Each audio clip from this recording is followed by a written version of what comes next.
다음 날 양과는 무공 수련을 마치고 사냥을 나갔다. 활사인묘를 나선 양과는 우선 노루를 한 마리 잡은 후 토끼를 뒤쫓았다. 그런데 도망치던 토끼가 산등성이를 돌아가더니 갑자기 붉은 꽃덤불로 쑥 들어가는 게 아닌가. 이 꽃덤불은 길이가 수장 이어지며 틈이 보이지 않을 정도로 빽빽했다. 덤불 속에서 나는 특이한 향이 코를 찔렀다. 양과가 꽃덤불을 자세히 보니 마치 커다란 병풍과도 같은 모양을 하고 있었다. 붉은 꽃잎의 푸른 줄기가 몹시도 아름다웠다. 또한 사방이 푸르른 녹음으로 덮여 하늘을 가리니 그야말로 천연 요새가 따로 없었다. 양과는 갑자기 가슴이 뛰었다. 그는 그 길로 돌아가 소용녀의 손을 잡아 끌고 왔다. 선자, 이걸 좀 보세요. 수련하기에 딱 맞는 장소 아닌가요? 선자는 이쪽에서, 나는 꽃덤불 저쪽에서 수련하면 옷을 벗는다 해도 서로 보이지 않을 거예요. 소용녀도 듣고 보니 그럴듯했다. 소용녀는 나무 위로 뛰어올라 사방을 둘러보았다. 동서남북이 숲으로 둘러싸여 물소리, 새소리만 들려올 뿐 사람 흔적은 찾아볼 수 없었다. 수련할 장소로는 더할 나위 없을 것 같았다. 좋은 장소를 찾았구나. 오늘 저녁부터 수련을 시작하도록 하자. 그날 저녁 이경이 지난 후 두 사람은 꽃덤불 속으로 들어갔다. 먼저 소용녀는 옥녀심경의 구결을 양과에게 가르쳐 주었다. 양과는 그중 잘 알아듣지 못한 부분은 소용녀에게 되물어가며 이해했다. 그런 후 두 사람은 각각 꽃덤불 양쪽을 한쪽씩 차지하고 옷을 벗은 후 수련을 시작했다. 양과가 왼손을 덤불 너머로 뻗어 소용녀의 오른손에 맞댔다. 둘 중 하나에게 문제가 생기면 상대가 그 즉시 운공으로 도와주기 위해서였다. 그렇게 수련을 시작한 두 사람은 어느덧 옥녀심경 7편까지 익히게 되었다. 이제 두 사람은 내공을 수련할 때 서로 손바닥을 맞대고 있을 필요가 없었다. 옥녀심경의 기초 내공을 다진 두 사람은 내공 수련과 함께 초식 수련에 들어갔다. 그렇게 오랜 시간 수련을 함께 하다 보니 양과는 소용녀가 생각보다 무공이 강하지 않다는 걸 알게 되었다. 소용녀는 양과보다 나이가 많았지만 어려서부터 고묘에서 자라 햇빛을 보는 일이 거의 없었고 옥녀심경이 젊음을 유지하도록 하는 효과가 있는 터라 두 사람을 나란히 두고 보면 양과가 더 나이가 들어 보였다. 이처럼 수련을 계속하다 보니 양과는 소용녀가 스승이 아니라 자신의 보호를 필요로 하는 어린 여동생처럼 느껴졌다. 소용녀 역시 어느덧 자신도 모르게 양과에게 의지하는 마음이 생겼다. 물론 사부라는 생각도 어느새 사라지고 없었다. 이제 두 사람의 눈빛이 부딪히면 한 사람은 연민의 정이, 또 한 사람은 의지와 신뢰의 정이 듬뿍 묻어났다. 하지만 남녀 간의 감정이 어찌 신뢰와 연민으로만 머물 수 있겠는가? 그렇게 시간이 흐를수록 두 사람 사이에는 남녀 간의 정이 쌓여갔다. 두 사람은 밤을 낮삼아 수련하고 낮에는 고묘에서 푹 쉬었다. 그러던 어느 날 꽃덤불 양쪽에서 두 사람은 각각 6번째 단계와 7번째 단계의 내공을 수련하고 있었다. 그때 갑자기 산 뒤에서 발소리가 들려오더니 두 사람의 말소리가 들렸다. 옥녀심경의 홀수 단계는 음진이고 짝수 단계는 양퇴라 했다. 양과가 수련하던 것은 양퇴로 언제든 중단할 수 있었다. 그러나 소용녀가 수련하는 음진은 한 번의 수련을 마쳐야 하는 것으로 중도에 잠시라도 멈추면 안 되는 것이었다. 소용녀는 내공 수련의 가장 중요한 고비에 와 있던 터라 발소리와 사람의 말소리를 전혀 들을 수 없었다. 그러나 양과는 그 소리를 듣고 깜짝 놀라 단전의 기를 밖으로 빼내고 세 차례 기를 통합한 후 수련을 멈췄다. 그 무렵 두 사람의 발소리가 점차 가까워졌다. 그런데 그 목소리가 아무래도 귀에 익었다. 잘 듣고 보니 그들은 다름 아닌 조지경과 견지병이었다. 두 사람의 목소리가 점점 높아지는 것이 아무래도 서로 말다툼을 하는 것 같았다. 견사제, 이번 일은 조용히 넘길 수 없네. 구사백님께 고하여 조사하도록 할 것이네. 조지경의 말에 견지병이 대꾸했다. 어찌 그렇게 나를 몰아세우는 겁니까? 내가 없으면 사형이 3대 제자들 가운데 수제자가 되어 나중에 우리 전진파의 장문인이 될 것이라 생각해서겠지요. 견지병의 말에 조지경이 차갑게 웃었다. 자네는 어차피 교파의 규율을 어겼으니 수제자가 될 수 없지 않나? 그러자 견지병이 버럭 소리를 질렀다. 내가 무슨 규율을 어겼다는 겁니까? 그 말에 조지경이 음흉하게 웃었다. 우리 전진교의 제사계인 음란한 행위를 금하는 게을 말일세. 양관은 꽃덤불에 숨어 두 사람의 이야기를 엿들었다. 달빛에 비친 견지병의 얼굴이 창백해졌다. 그게 무슨 말씀이요? 목이 잠긴 듯 낮은 목소리로 짧게 내뱉는 견지병의 손이 어느새 검자루를 쥐고 있었다. 자네는 고묘의 소용녀를 보고 난 뒤부터 하루 종일 멍해 있는 날이 많더군. 아마도 속으로는 소용녀를 품에 안고 온갖 짓거리를 다 하는 상상을 했겠지. 우리 교파에서는 마음을 다스리고 수양하는 것을 무엇보다 중히 여기는데 그런 생각을 하고도 계율을 어긴 것이 아니라 하겠는가? 그 말을 엿듣고 있던 양관은 순간 화가 치밀어 올랐다. 그때 견지병이 화를 내며 소리쳤다. 허튼 소리 하지 마십시오. 사형이 제가 마음속으로 무슨 생각을 하는지 어떻게 안단 말입니까? 견지병의 목소리는 떨리는 반면 조지경은 지극히 냉정했다. 자네가 무슨 생각을 하는지는 나도 모르지. 하지만 나는 양관놈을 잡기 위해 녹청독과 다른 3명에게 교대로 고묘박 숲에 숨어 감시하라고 일렀지. 그 녀석이 고묘에서 나오기만 하면 잡아서 끌고 오라고 일렀단 말일세. 그 말에 견지병이 코웃음을 쳤다. 저번에 보니 양과의 무공이 녹청독보다 높던데 그게 가능하겠습니까? 그래서 양과는 잡았습니까? 그 말에 조지경은 묘한 표정으로 쓴웃음을 지었다. 양과는 잡지 못했지만 대신 대단한 걸 알게 되었지. 그 녀석들 말에 의하면 자네가 계속해서 고묘밖을 왔다 갔다 하면서 혼잣말로 소용녀를 찾았다고 하더군. 그것도 한두 번이 아니라고 하던데. 그러자 견지병이 황당하다는 듯 코웃음을 치며 대꾸했다. 거짓말이요. 어찌 그런 말을 믿으시오. 하지만 조지경은 여전히 비꼬는 투로 말을 이었다. 자네가 하는 말을 그 녀석들이 잘못 들었다 손 치더라도 자네가 요즘 고묘 쪽 숲속을 돌아다닌 건 사실 아닌가? 장문 사백님께서도 분명히 말씀하시지 않았나? 그 누구도 고묘 옆 숲에 들어가서는 안 된다고 말일세. 내가 제자들을 보내 양과가 나오는지 지켜보도록 한 것은 사숙, 사백, 사부님들 외에는 3대 제자라면 모두가 알고 있는 사실이네. 그런데도 자네가 숲에 들어간 사실이 없단 말인가? 자네가 음란한 행위를 금하는 계율을 어긴 게 아니라면 장문 사백님과 구사백님 앞에서도 지금처럼 당당할 수 있겠지. 그 말에 견지병이 화를 냈다. 조사형. 사형은 지금 제 이름을 더럽히기 위해 없는 말을 끼워 맞추고 있습니다. 아닙니까? 사형은 단지 제가 훗날 장문인이 되지 못하도록 하고 싶은 것뿐입니다. 모두가 사형의 속내를 아는데 그런 말도 안 되는 억측을 누가 믿어주겠습니까? 그리고 사형보다 뛰어난 다른 사형제도 많은데 나 하나 밀어낸다고 사형한테 차례가 돌아가기나 하겠습니까? 그러자 조지경이 소리내어 웃었다. 내가 헛소리를 하고 있단 말인가? 그럼 이건 어떻게 설명할 텐가? 조지경은 품에서 붉은 종이 한 장을 꺼내 흔들었다. 이게 자네 필적이 맞는지 아닌지 자네 스승이신 구사백께 확인해달라고 해도 되겠나? 견지병은 조지경이 손에 흔드는 붉은 종이를 보자 얼굴이 사색이 되었다. 조지병이 손에 흔들고 있는 붉은 종이는 견지병이 소용녀 생일에 고묘밖에 생일 선물과 함께 써놓은 종이었다. 그리고 그 종이에는 중양궁 제자 견지병 드림이라는 글씨가 적혀 있었다. 그날 견지병이 소용녀의 생일 선물을 놓고 자리를 떠난 뒤 숲에 숨어서 몰래 지켜보고 있던 녹청독이 그걸 조지경에게 가져다 준 것이다. 견지병은 더 이상 참지 못하고 검을 빼들어 힘껏 휘둘렀다. 그러자 조지경은 몸을 살짝 피하며 종이를 다시 품 안에 집어넣었다. 나를 죽여 입을 막겠다는 말인가? 그러나 그게 어디 쉽겠는가? 조지경의 비아냥거리는 말에도 견지병은 아무런 대꾸도 하지 않고 재차 공격해 들어갔다. 그러나 조지경은 그의 공격을 모두 피했다. 견지병이 4번째 공격해 들어올 때쯤 조지경도 검을 빼들어 견지병의 검을 막았다. 이윽고 꽃덤불 옆에서는 일대 격전이 벌어졌다. 두 사람은 모두 전진교 3대 제자들 가운데 서열이 높은 고수들이었다. 견지병은 구척이의 수제자였고 조지경은 왕처일의 수제자였다.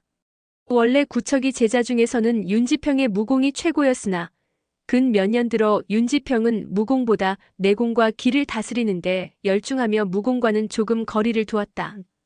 그래서 구척이의 수제자 자리를 견지병이 이어받은 것이다. 서로 실력이 비슷한 두 사람은 수십 초씩을 겨루었지만 형세는 백중세였다. 두 사람의 싸움은 견지병이 일방적으로 공격하고 조지경은 방어만 하는 형태였다. 내가 할 줄 아는 것이라면 자네도 다 알 테고 자네가 하는 것은 나도 이미 익힌 것일세. 그러니 나를 죽여 입을 막겠다는 생각일랑 그만두시게.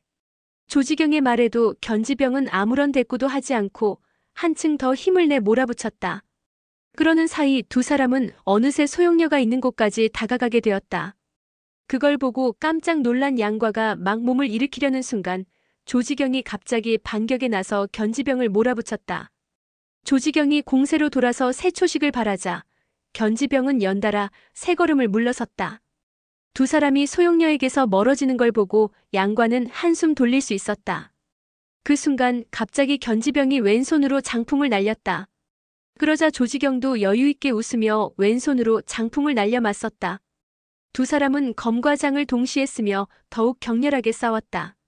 이런 와중에도 몰아지경에 빠진 소용녀는 주변에서 무슨 일이 벌어지고 있는지 전혀 알지 못했다.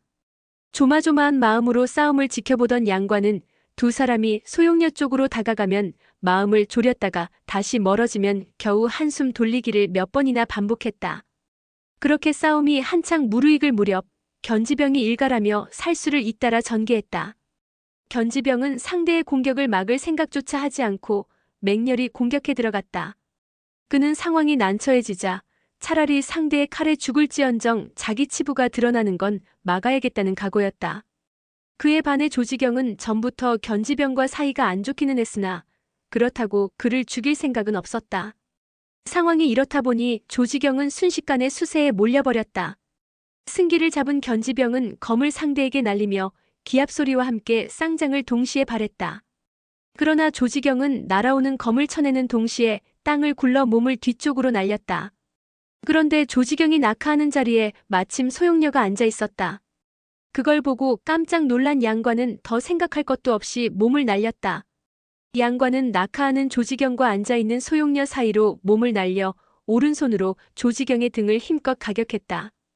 그러자 불시의 공격을 받은 조지경은 두 장쯤 나가떨어졌다.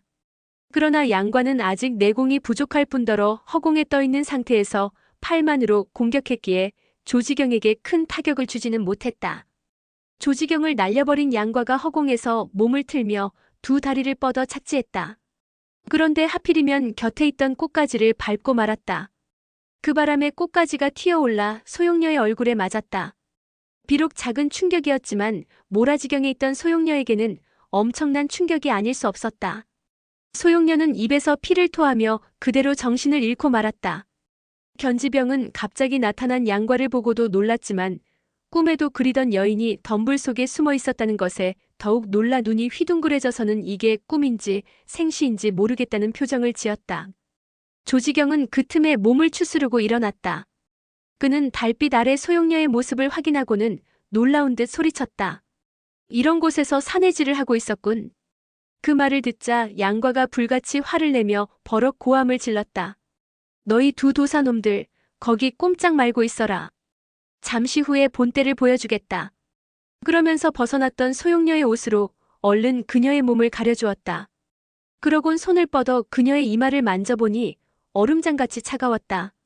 아직 무공이 얕은 양과는 이럴 때 어떻게 해야 할지 몰라 당황해하며 소용녀를 불렀다. 다행히 양과의 부름에 의식을 차린 소용녀가 응하고 신음하듯 소리를 냈다. 그러나 더 이상 말을 잇지 못했다. 그나마 조금 안심이 된 양과가 말했다. 선자, 우선 돌아가야겠어요. 이따가 다시 와서 저 도사놈들을 혼내줘요. 그러나 소용녀는 몸에 힘이 하나도 없어 그냥 양과 품에 기대고 있을 뿐이었다. 양과는 그런 소용녀를 안아들고 성큼성큼 걸음을 옮겨 두 사람 옆을 지나갔다. 견지병은 멍하니 돌처럼 서서 그걸 지켜볼 뿐이었다. 그때 갑자기 조지경의 웃음소리가 터져나왔다. 견사제, 자네의 임께서 다른 사람과 여기서 나 뜨거운 짓을 벌이고 있었나 보군. 자네는 나를 죽일 게 아니라 저자를 죽이는 게 옳지 않겠나? 그러나 견지병은 아무 소리도 들리지 않는 듯 말이 없었다. 양과는 나 뜨거운 짓이 무슨 뜻인지 정확히 알 수는 없었으나 뭔가 지저분한 말이라는 것쯤은 어렴풋하게나마 느낄 수 있었다. 화가 머리끝까지 치민 양과는 소용녀를 바닥에 가만히 내려놓고 옆에 있던 나무의 등을 기대주었다. 그러고는 나뭇가지를 하나 꺾어 손에 들고 조지경을 가리키며 소리쳤다. 지금 뭐라고 했느냐? 조지경은 처음에는 양과를 알아보지 못하다가 달빛에 선명하게 드러난 얼굴과 목소리를 듣고는 그가 지난날 제자였던 양과라는 걸 알아챘다. 양과, 바로 네놈이었구나. 아무리 세월이 흘렀다고는 하지만 한때 제자였던 양과에게 일격을 당하고 넘어졌다는 사실에 조지경은 창피함과 분노가 교차했다. 조지경에게 분노하기는 양과 역시 마찬가지였다. 나를 욕하는 건 상관없지만 우리 선자를 모욕하는 건 절대 용서할 수 없다. 그 말을 듣자 조지경이 박장대소했다. 고묘파는 여자들끼리만 맥을 이어서 모두가 깨끗한 처녀라고들 하더니 알고 보니 뒷구멍으로는 이런 음란한 짓거리를 하고 있었군. 사내를 숨겨놓고 남모르게 즐기다니 말이야. 겨우 호흡을 고르고 있던 소용녀는 조지경의 말을 듣고 다시 기가 역행하는 바람에 입에서 서녀를 토해냈다. 어디서 그런 헛소리를 하는 것이냐? 겨우 말을 내뱉은 소용녀가 다시 한번 왈칵 서녀를 토해내는데 마치 붉은 기둥처럼 쏟아져 내렸다. 그걸 보고 견지병과 양과는 깜짝 놀라 동시에 얼른 다가갔다. 이게 어찌 된 겁니까? 견지병은 소용녀의 상태를 살피기 위해 허리를 숙였다. 그러나 양과는 그가 소용녀를 해치려는 줄 알고 왼손을 뻗어 그의 가슴을 밀어냈다. 그러자 견지병은 저도 모르게 양과의 손을 막았다. 그 순간 양과는 손바닥을 뒤집어 견지병의 손목을 잡고는 반동을 주어 뒤로 뿌리쳤다. 사실 양과의 무공은 아직 견지병에 비할 수는 없었다. 만약 견지병이 다른 문파 사람이었다면 양과는 아예 견지병을 상대할 수 없었을 것이다. 그러나 임조영이 만든 옥녀심경은 오로지 전진교 무공을 제압하기 위해 만든 맞춤형 무공이었다. 경황이 없던 차에 당한 일이었다고 해도 견지병과 조지경은 놀랄 수밖에 없었다. 비록 양과의 내공이 부족해 다행히 넘어지지는 않았지만 견지병은 멀찍이 조지경 옆으로 밀려나 있었다. 조지경과 견지병은 이게 어찌된 일인지 몰라 서로 얼굴을 쳐다봤다. 옥녀심경은 실제로 무림에서 사용된 적이 없었기에 전진교에서는 자기들 무공을 제압하는 무공이 존재하리라고는 생각지도 못했다. 선자 저들은 내버려두고 어서 고묘로 돌아가요. 양과의 말에 소용녀는 겨우 눈을 뜨고는 헐떡이며 당부했다. 아니 저들을 모두 죽여. 그 말에 양과는 별다른 고민 없이 알겠다고 말하고는 즉시 몸을 날렸다. 그러곤 손에 든 나뭇가지로 조지경의 가슴을 노리고 들어갔다. 조지경은 그런 양과가 우습다는 듯 장검을 빼들고 가볍게 나뭇가지를 잘라버리려 했다. 그러나 양과의 나뭇가지 끝이 흔들리는가 싶더니 살짝 휘어지며 조지경의 손목에 있는 혈도를 찍었다. 조지경은 순간 아차 싶었으나 손목에 혈도를 찍히는 바람에 그만 검을 놓치고 말았다. 양과는 조지경이 놓은 검을 얼른 잡았다. 그 순간 조지경의 왼손장이 양과의 얼굴을 향해 날아왔다.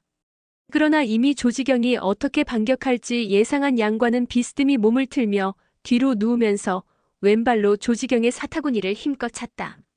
그러자 급소를 맞은 조지경이 두 손으로 사타구니를 감싸 잡으며 양 무릎을 꿇었다. 양과는 그런 조지경의 뒷덜미에 검을 내리꽂으려 했다. 그 순간 갑자기 등 뒤에서 바람 소리가 일더니 검 휘두르는 소리가 들렸다. 네 사부를 죽이려는 것이냐? 양과는 견지병의 기습에 놀란 가운데에도 침착하게 완급을 조절해 얼른 검을 거두고 공격을 막았다. 순간 두 자루의 검이 서로 부딪혔다. 견지병은 양과가 정광석화와 같이 검을 거두는 모습에 속으로 감탄을 금치 못했다. 그러는 사이 쥐고 있던 검은 그만 반동에 크게 흔들리며 양과의 검에 밀렸다. 그러자 깜짝 놀란 견지병이 얼른 내공을 끌어올렸다. 견지병의 내공은 매우 심오했다. 비록 양과가 옥녀심경을 수련했다고는 하지만 아직 내공이 부족한 양과로서는 힘에서 밀릴 수밖에 없었다. 하지만 타고나기를 임기응변에 능한 양과는 잡고 있던 검을 불시에 놓으며 몸을 숙여 쌍장을 뻗어 견지병의 가슴을 공격했다. 놀란 견지병은 순간 자기도 검을 놓고 반사적으로 두 팔로 가슴을 막았다. 그 바람에 양과가 쥐고 있던 검은 공중으로 날아올랐고 견지병이 놓은 검은 옆에 떨어져 땅에 꽂혔다. 다행히 양과의 내공이 그다지 깊지 않아 견지병의 팔을 부러뜨리지는 못했지만 그래도 위력적인 공격이었다. 견지병은 몸이 크게 흔들리며 가슴이 얼얼하고 팔이 마비되는 것을 느꼈다. 놀란 견지병은 황급히 두어 걸음 물러나며 운기했다. 그 틈에 조지경은 몸을 날려 견지병이 놓친 검을 잡으려 했다. 그와 동시에 양과도 경공을 써서 허공에서 떨어지는 검을 얼른 잡았다. 비록 내공은 조지경과 견지병에 못 미치는 양과였지만 고묘파의 경공술은 타의 추종을 불허하는 것이었다. 검을 잡은 양과는 지체 없이 조지경의 손목을 내리쳤다. 그 바람에 조지경은 잡았던 검을 뽑지 못하고 얼른 손을 놓고 뒤로 물러나야 했다. 양과는 얼른 검 두 자루를 손에 쥐고 조지경과 견지병을 공격해 들어갔다. 위기에 처한 조지경과 견지병은 언제 싸웠냐는 듯 서로 협공하여 양과의 공격에 대응했다. 그러면서도 이제 막 사춘기에서 벗어난 애송이에게 당하고 있다는 사실이 놀라우면서도 분통이 터졌다. 그러나 양과보다 훨씬 오랜 세월 무공을 익힌 두 사람은 처음 보는 양과의 무공에 맞서기보다 방어에 집중하며 상대를 살피는 것에 집중했다. 이렇게 되자 양과는 두 손에 무기를 들고 있으면서도 빈손인 두 사람의 방어를 뚫을 수 없었다. 사실 옥녀심경의 검술 중에는 전진교 권격술을 제압할 수 있는 초식은 없었다. 임조영은 왕중량을 이기고자 했으나 검으로 맨손인 상대를 이기는 것은 도리가 아닐 뿐더러 오히려 자기격을 떨어뜨리는 행동이라고 생각했다. 그래서 권법을 상대하는 검법은 만들어낼 생각조차 하지 않았다. 그러다 보니 양과는 검을 쥐고도 좀처럼 기선을 제압하지 못했다. 그때 갑자기 양과에게 소리쳤다. 과야, 어서 소용녀 낭자를 데리고 돌아가거라. 그러자 양과가 외쳤다.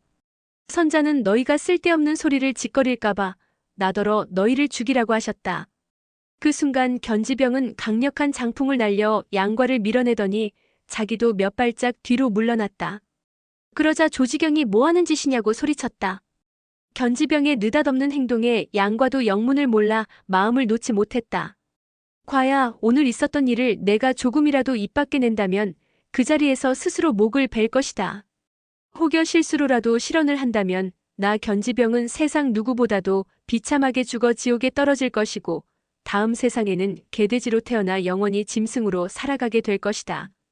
양과가 들어보니 견지병의 목소리에 간절함이 묻어나왔다. 그때 조지경이 소리쳤다. 경가야, 개돼지로 태어나는 것도 참 잘 어울리겠구나. 그 순간 양과는 경공술로 순식간에 거리를 좁혀 조지경의 배를 찔렀다. 조지경은 두 사람의 대화에 정신을 쏟고 있다가 갑작스러운 기습에 당황해 그만 양과의 검에 찔리고 말았다. 그러나 조지경이 전혀 반응을 못한 것은 아니었다. 그는 칼끝이 배에 들어올 때 통증을 느끼면서도 즉시 단전에 운기를 하여 배를 안으로 반척이나 들어가게 했다. 그리고 오른발을 날려 양과의 손에 들린 검을 차냈다. 그러나 그 순간 양과가 팔꿈치로 조지경의 무릎을 찍어버렸다. 조지경은 목숨을 구하기는 했지만 더는 서 있지 못하고 양과 앞에 오른쪽 무릎을 꿇고 말았다. 양과는 손을 뻗어 공중에서 떨어져 내리는 검을 받아 그대로 조지경의 목을 겨누었다. 양과가 손에 힘을 주자 검끝이 목을 찌르며 조금씩 파고들었다. 그때 뒤에서 소용녀의 가느다란 목소리가 들려왔다. 과야, 스승을 죽이는 건 좋지 않아. 오늘 일을 발설하지 않겠다는 맹세를 시키고 그냥 보내줘. 그 말에 양과가 맹세하라고 조지경을 다그쳤다. 조지경은 화가 나 못 견딜 지경이었지만 그래도 목숨이 중한지라 억지로 입을 열었다. 좋다. 오늘 일은 이곳에 있는 우리 네 사람만 아는 사실이다. 만일 내가 발설해 아는 이가 5이 된다면 난 패가망신하고 사문에서도 쫓겨날 것이다. 그리고 무림에서 파렴치한 놈으로 낙인 찍혀 제명에 죽지도 못할 것이다. 소용녀와 양과는 세상 물정을 모르는 사람들이라 그가 진심으로 하늘에 맹세한다고만 생각했다. 그러나 견지병은 그의 맹세에 함정이 있음을 눈치채고 양과를 일깨워주려다가 외부인을 돕는 것은 좋지 않을 것 같아 잠자코 있었다. 견지병은 그저 양과가 소용녀를 안고 걸음을 재촉해 산허리를 돌아가는 모습을 하염없이 바라보았다. 오늘의 영상은 여기까지입니다. 영상이 도움이 되셨다면 구독과 좋아요, 알람 설정 부탁드립니다. 시청해주셔서 감사합니다.